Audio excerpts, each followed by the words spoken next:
Tree Country 1330 WTRE. It's 10:02 on this Wednesday morning. It's a little chilly outside. It is. But, that's life. It's wintertime, and that's what's happening. We've got our fire chief in with us this morning. We're preparing for Thanksgiving. We are. Are you ready? Yeah, as I'll ever be. As you'll ever be. Okay. Are you cooking this year? I am not. You are not? I'm cooking Christmas, not Thanksgiving. Okay. So your responsibilities are not quite as high. I am just bringing stuff. What are you bringing? What's on your list? Fruit and teas. We're doing breakfast. We had our Thanksgiving early, and we did a brunch this year. So we have one side of the family is at noon, and so that was what the other side of the family wanted to do too, and they said that's not going to work. So we shifted one to a breakfast. Yes, we did that, and it was quite enjoyable. So it's a 9 a.m. and a 12 a.m. or 12 p.m. So there's not a lot of room there, but we can make both happen. You can make it work. Yes. Very good. An early Thanksgiving. Is that so you can...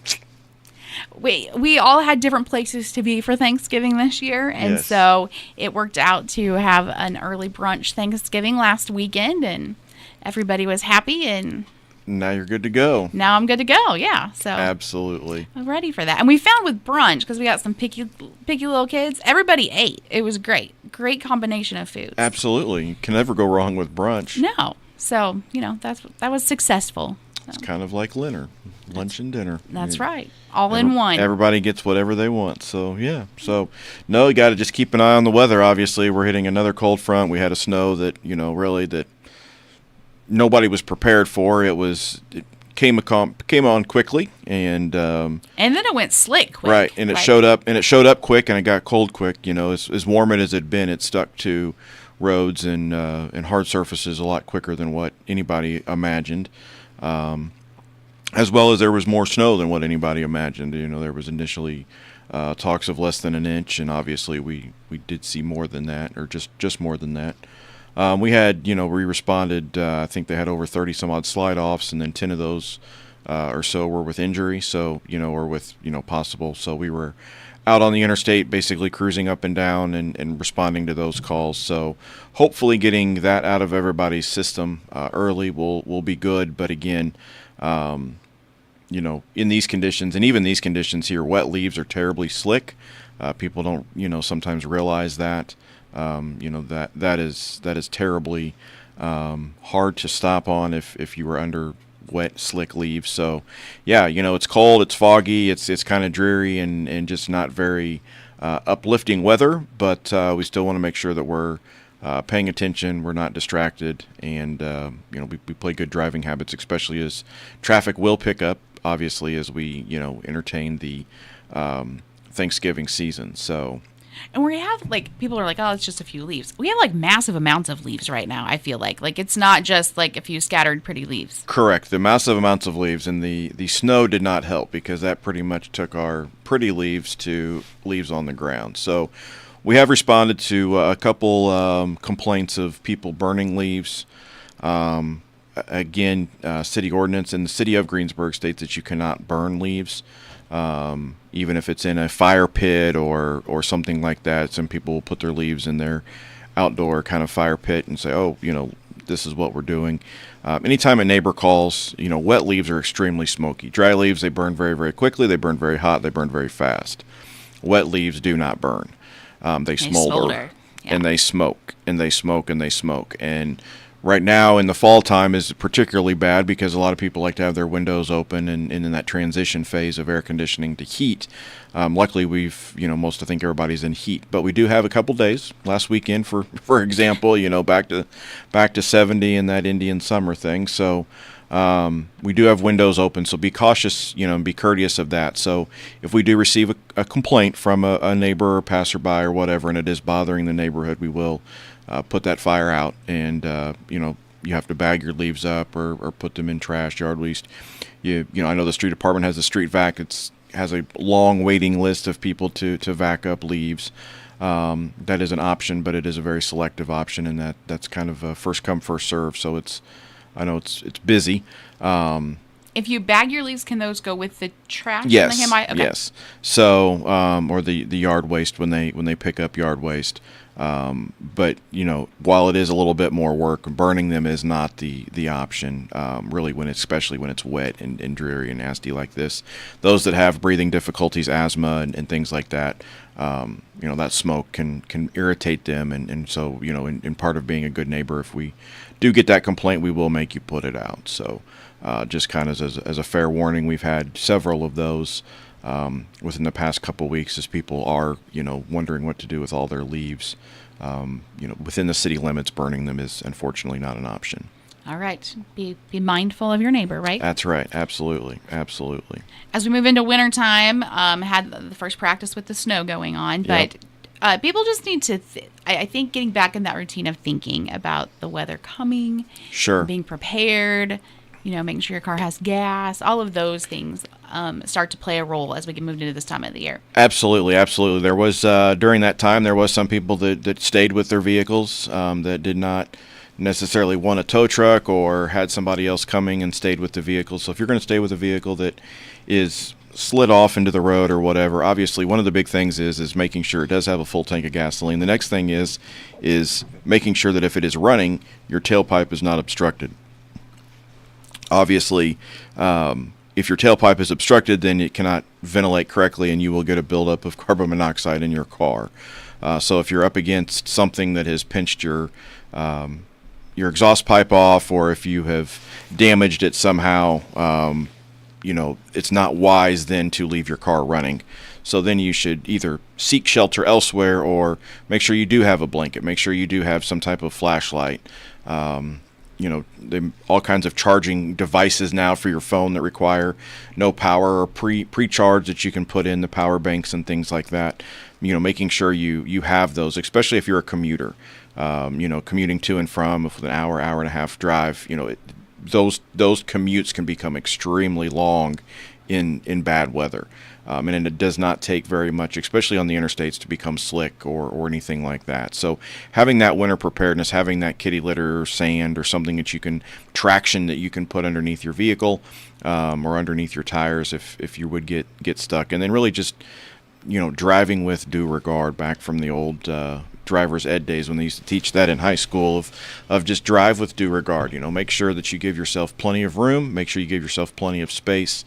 Watch out for those that are around you, as well as paying attention to your own driving, as well as trying to remain aware of what's going on in your surroundings.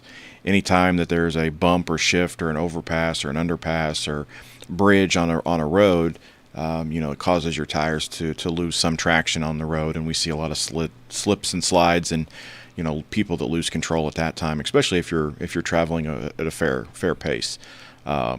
We just have to take time to slow down and do that. And then, again, the county roads are the same way. If you know them by the back of your hand, that's fine, but not when they're covered in ice or covered in slush or sleet, snow, things like that make it slippery. We responded to several cars versus trees, cars versus poles because of that. So again, we don't want to come out on that day. It's dangerous for us to be out there. We know that people have places to be, and we respect that. But give yourself that time, give yourself that buffer to make sure that we do that. We are starting our winter preparations on the emergency services side of things. EMA has started our groups up again and making sure the groups that are correct and things like that as we look at our winter forecast. National Weather Service just put out their winter briefing for this upcoming winter period, and it does look like maybe some increased precipitation. They're not saying what kind of precipitation, but they are saying that our area could see some increased or above normal precipitation levels, so that it is a La Nina and it's not an El Nino time, I think, which is a little better for us. But again, anytime Indiana weather is Indiana weather. If we wait a day and a half or 2 days, it'll change. 1 weekend we're bundled up and there's an inch and a half of snow on the ground and roads, and then the next weekend it's 70 degrees and sunny. I'm going with the black woolly worm forecast because I've had several of them in my house, which means a snowy winter. I don't want it to be that way, but Right. I'm afraid that it's going to be. There's not a woolly worm that has 70 and sunny, is there? I mean, the lighter brown ones are closer to 70 and sunny, but didn't have those this year. Not so much. Not so much. That's right. Yeah. So, that is one of those things, because it is truly a danger for everybody, and we just urge caution. We know people have to get out. There's errands to run. There's things to do. We understand that. But, heed the warnings, heed the advice, shop in advance, do those type of things like that you can do, watch the weather. Obviously it always changes, but 2-3 days in advance, it gets pretty good if we know what's going to happen.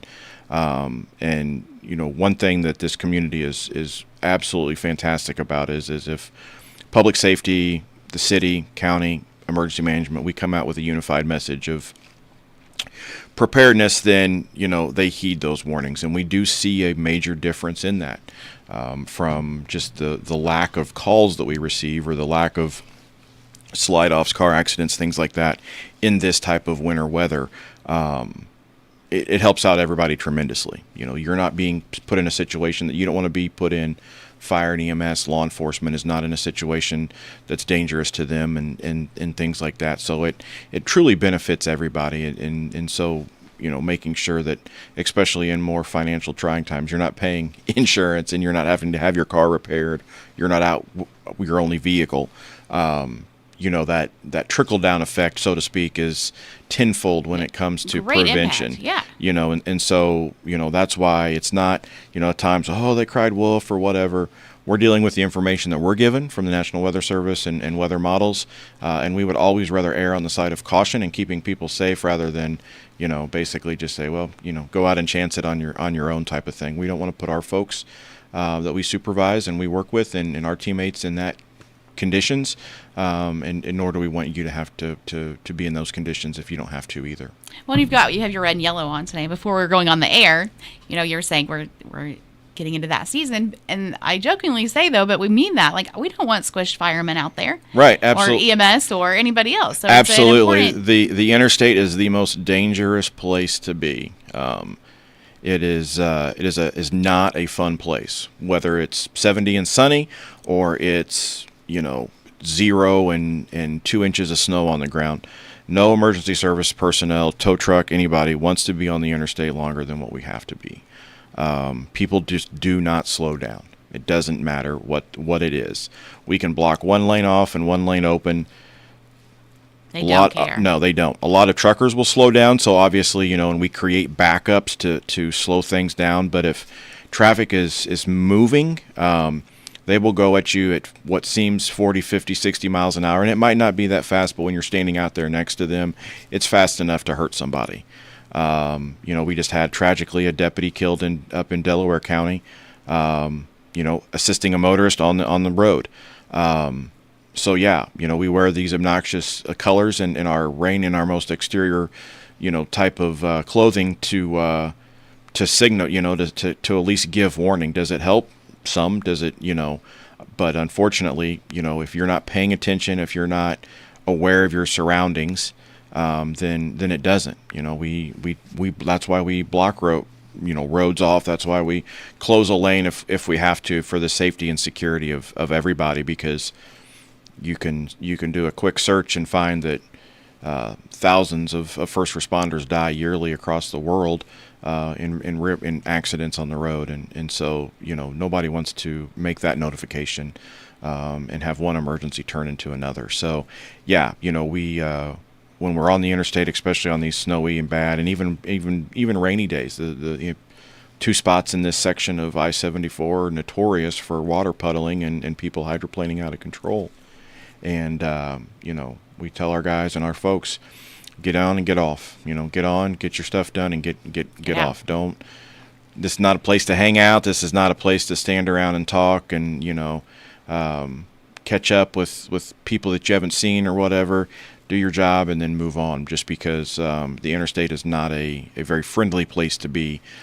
People have places to go, and that's all they're focused on. And anything that gets in their way is an obstacle to them, and so don't become part of the problem.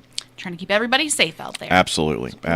It is, and it's difficult, but hopefully that we're the people do heed the message, which is great, because it's definitely good for that, and we always try to, make sure that we give proper warning and proper notification, and by putting vehicles back furthest as we can to warn those drivers of that. But as this road conditions kind of deteriorate as the weather happens, and these wet and dreary days like this, if it drops below 30, then all that stuff can freeze. People sometimes forget that think that has to be snow, sleet, things like that, or no, these wet days like this are just as slick and slippery. So make sure you're taking care of the elderly. You're making sure that your sidewalks are somewhat cleared off, that you have the proper melting materials and things like that for slip, strips, and falls around the just around the city and things like that. Obviously, those can be detrimental to those, especially in the holiday season. Is never the time to have a medical or a traumatic emergency. So, we preparedness is obviously what we do, from preparing for Thanksgiving and cooking, and to the winter weather that we have, and again, car crashes, slip, trips, and falls are around the house. We're hunting season, obviously, and tree stands and those type of things like that. Obviously, an incident up in Brookville. Every year you can count on somebody falling out of a tree stand, unfortunately, and you see accidental discharges of firearms. So, again, we're in a very busy season for emergency services to see a lot of, events, traumatic events, or just events that can really disrupt the lives of others during this colder winter type season. It's being very precautionary and using your head. Absolutely. Yes. We are moving into Thanksgiving next week. We are. Yes.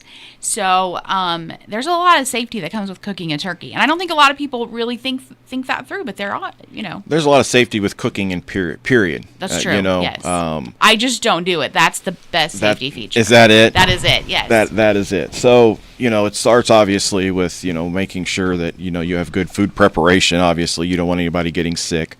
But, grease and water don't mix. So, making sure that if you're doing any type of frying in the house, that, you have a pan or a lid to cover whatever it is. You have a fire extinguisher nearby.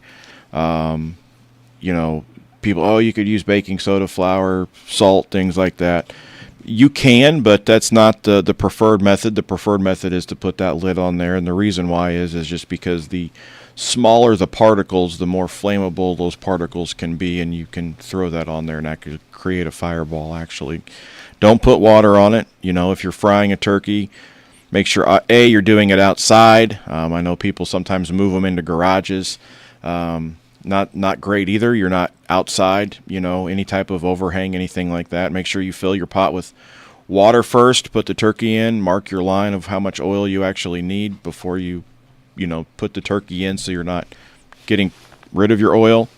And as it cooks, obviously the oil in the open flame burner don't mix as well, but make sure you also dry out your turkey frying pot, and because again, that water and oil will not mix. Make sure your turkey is obviously properly thawed.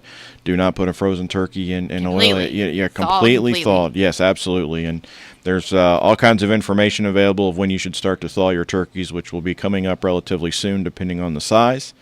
And we harp on it every year, and luckily, knock on wood, that hasn't happened here locally, but every year you see stories of people with turkey fryers that have created issues and problems. If you have a fire in your stove, it's best just to leave your stove shut, turn the stove off, turn the heat off, and the fire will burn itself out. The more we open the stove and try to pull it out is when things go wrong and the heat burns somebody, things like that. Make sure you have your proper mittens and your cooking utensils, obviously, to keep you from being burned. And obviously, alcohol and these type of cooking events don't mix very well. So we want to make sure that we have a responsible party, or we're pacing ourselves, especially as we do undertake the turkey fry or some type of outdoor fry like that. Obviously, you don't want to see anybody get burned. Burns are terrible, and can happen from flame. It can happen from the grease.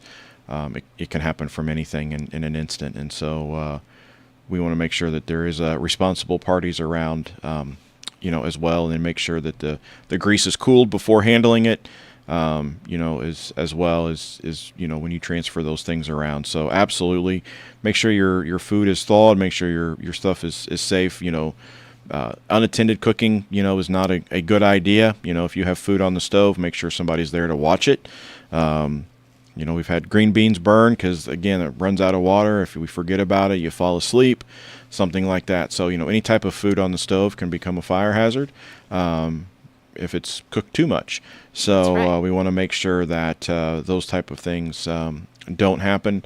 Again, if there is a fire in your oven, you just keep that oven door shut, turn the heat off, and the fire does not go out. Obviously, call the fire department, but we see a lot of people get more in trouble if they try to open it up, take something out that's on fire, trying to get it outside. They either burn themselves, drop it, and then potentiate the fire spread. So 'Cause it'll feed it more if you correct, open right. correct. Inside the oven you're limiting the oxygen. If you get rid of the heat, the only thing that's really in the oven that can burn is anything that's on the bottom that's dripped off, or the item itself. And once the item itself is burned to a crisp, there's really not much left to burn. So It's done. It's charred. It's correct. over. And if it catches fire, you're most likely not going to be able to salvage it anyways. So it's one of those things where it's lost anyway. So trying to get it out or trying to get the fire out to save it is not necessarily the greatest idea. I think, too, when we were talking about the frying stuff, people sometimes maybe need to spend a little more time preparing if they're going to be using the outdoor fryer. Sure, absolutely. Because it seems, it's a little more volatile than just the frying pan in the house. It is.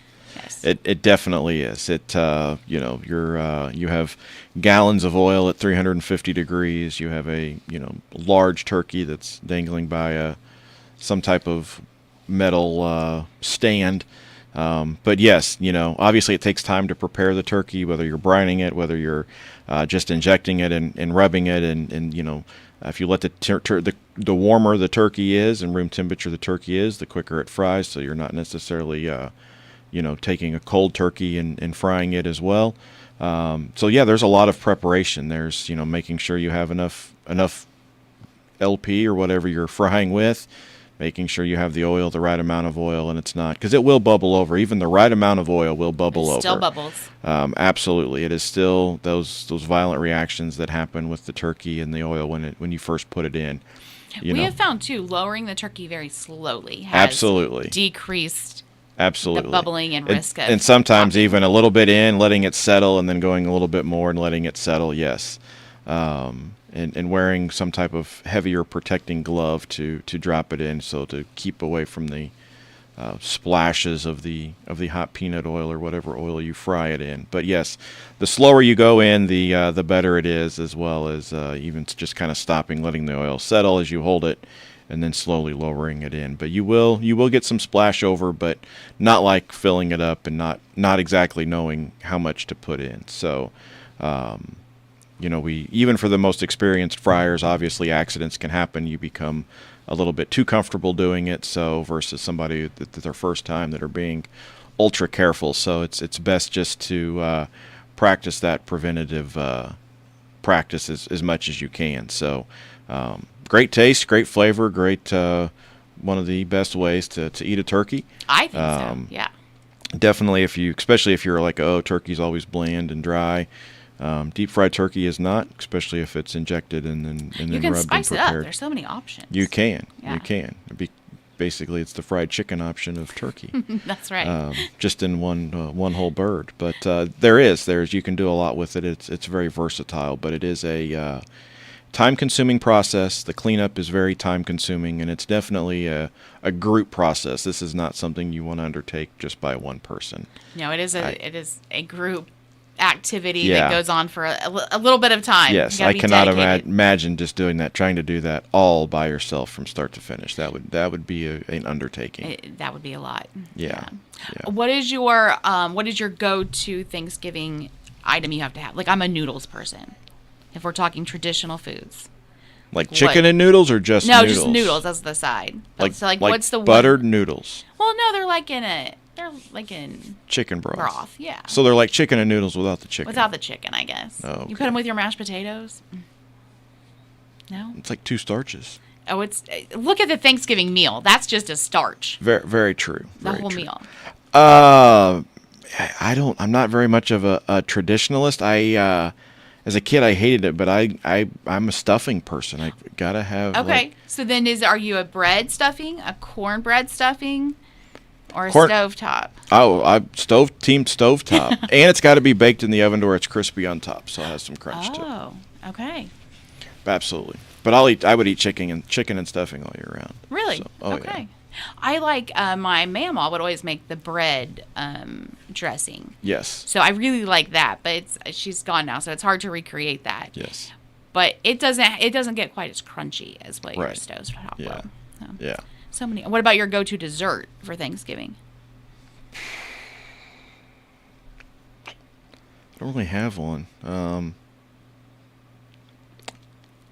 I'll do pie. I'm not a big pie crust guy, so I'll just do the pie without the crust. That's how I am. Pumpkin's always good for Thanksgiving. Just because it's one of those things that you don't get very often or very very much. But no, that's really it. Pumpkin pie with no Yeah, crust. with I no agree. crust.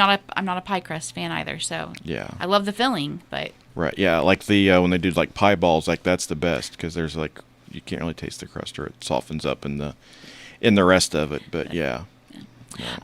as we move out of Thanksgiving, we go into Christmas season. We do. Which means we're going to start hanging Christmas lights and getting fresh Christmas trees. And that, too, comes with some safety precautions. Absolutely. Absolutely. Especially when it is cold and dreary and you have multiple layers on that sometimes you lose your dexterity in climbing ladders and being on roofs and hanging lights and doing all of that. So I'm team you leave your lights up all year round. Nothing wrong with then it. nobody can see them. Or you can change the colors on them and like the new fancy lights, and then you can decorate for any and all seasons. They've advanced greatly. They have. Yeah. They have. You can have pink, purple, You just change it with a multicolored. button. Right. Yeah, absolutely. That's orange. That's perfect. But no, and then obviously watering fresh Christmas trees. Making sure that you're picking up all the needles. If you see a lot of needle drop, then your tree's too dry. Most of those trees are, discussed with whoever or the internet. I'm not sure if you can save a tree that is too dry, but they become great fire hazards, especially when you introduce space heaters, fireplaces, other combustible material. That is a large combustible material that is sitting in your living room. That if you have space heaters or nearby without humidifiers, the dry heat like that will definitely increase the flammability of that tree greatly. So we want to make sure that you're watering the tree, you're keeping you have a humidifier or something that has some moisture in the air to help keep any of the space heater and things like that away from that. Making sure that your presents are only under the tree as short time as they have to be. And again, just trying to decrease the load of fire. And one thing that winter also brings is chimneys. We're always good for a couple chimney fires. Now is the time, and earlier than this was the time to get your chimney serviced. Chimney sweeps do exist. They still are out there, and they can make sure that clean the creosote and all the material that sticks to your chimney. Get that cleaned off or reline your chimney or whatever happens to be the necessary needs, because the products of combustion and smoke will stick to the walls in that, and we get too much of that and years of uncleaning, and it creates a fire. Should you clean your chimney annually? Is that That's what they recommend. I mean, a lot of it depends on what kind of wood you're burning. Wet wood versus dry wood, and a lot of people obviously don't burn like pine, things that are like heavy in saps, because obviously it's a very dirty wood that sticks to the sides of it. But we'll get chimney fires from just lack of maintenance or care, or they'll know that there's a crack in the chimney if it's a tile or a porcelain chimney that's been built, or the grout's missing, or anything like that. So a lot of obviously new chimneys are all double walled metal pipe. For the smoke and things like that, but you get embers, you get things like that up in there that sometimes create that heat, and that's where you see the fires on the roofs and chimney fires itself. So the If you feel that you have a chimney fire, call 911 immediately. The quicker we can get there and put it out in the chimney, the better off it is. A lot of those that are unattended or just not known about, spread to the roofs and end up catching the house on fire itself. As we're decorating trees, plugging lights in, what's kind of that rule of thumb as far as when you're stringing lights together? And because you can just end up with a mess. You can. So, making sure that you have power strips that are, Underwriters Laboratory or UL rated, making sure that it has an amp load or a gauge wire that it will take all the power. With the advent of LED lights, it requires a lot less power than the old school like bubble lights and halogen lights and things like that, which is great. However, again, plugging them all in just into your outlet and things like that, a lot of times your outlets maybe aren't meant for that. While it holds the load, having 6 or 7 lights plugged into each other and then into the wall, then it becomes a trip hazard, then it becomes sticking out of the wall. So utilizing a power strip that works very well, then you can control the power just on it, and all the trees or all the lights are plugged into that.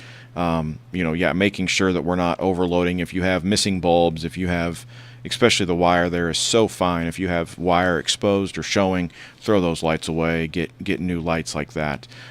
Any of those exposed wires can have electricity through them, make contact with the metal in the tree, if it's a fake tree that puts all the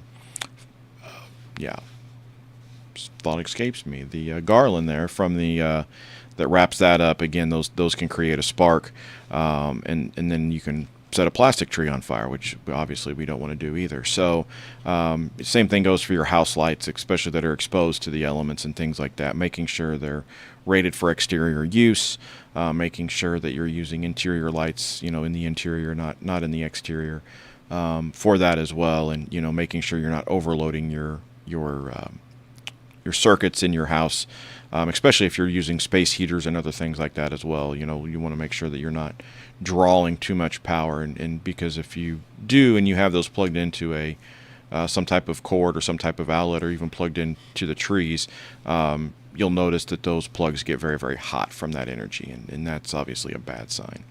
As we are moving into the cold months, you talk about different heaters and things like that, and being precautionary, whether it's Christmas or not Christmas, just with what you're heating with in your home. Absolutely, making sure that if you're heating with, gas, natural gas, propane, whatever that is, that you have a carbon monoxide detector in your home, especially on the levels that you're living. And if that, goes off, get out, call the fire department.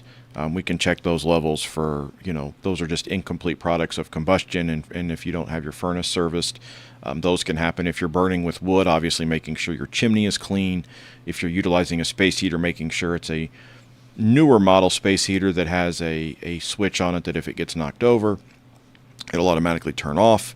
Making sure that it has some type of temperature regulation or thermometer on it that if it gets too hot, it will shut off and only keep a certain temperature. And again, making sure that any of those are not too close to combustible materials, whether it be clothes, towels, blankets, trees, anything like that. The direct exposure of that heat, especially from a space heater, can be dangerous. We see them a lot used to help dry out, snow-covered and clothing and towels and things like that when it is wet, snowy, and nasty. And you have to be very, very careful with that because those cottons, those materials in towels and things like that can sustain combustion will dry out very quickly, become brittle, and then they become very flammable. Please do not use your ovens. Again, we stress this every year, but we continually see it every year. People using their ovens, whether it's electric or gas, to heat the home.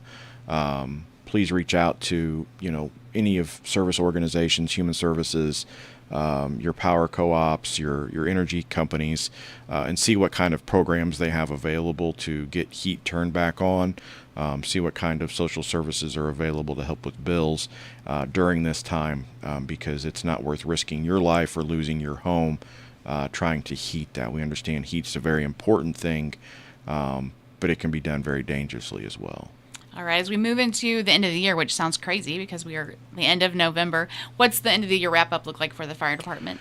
So we have a hiring process going on right now. So we'll be interviewing 29 candidates for some positions. So that will carry over from the end of the year to the beginning of the year.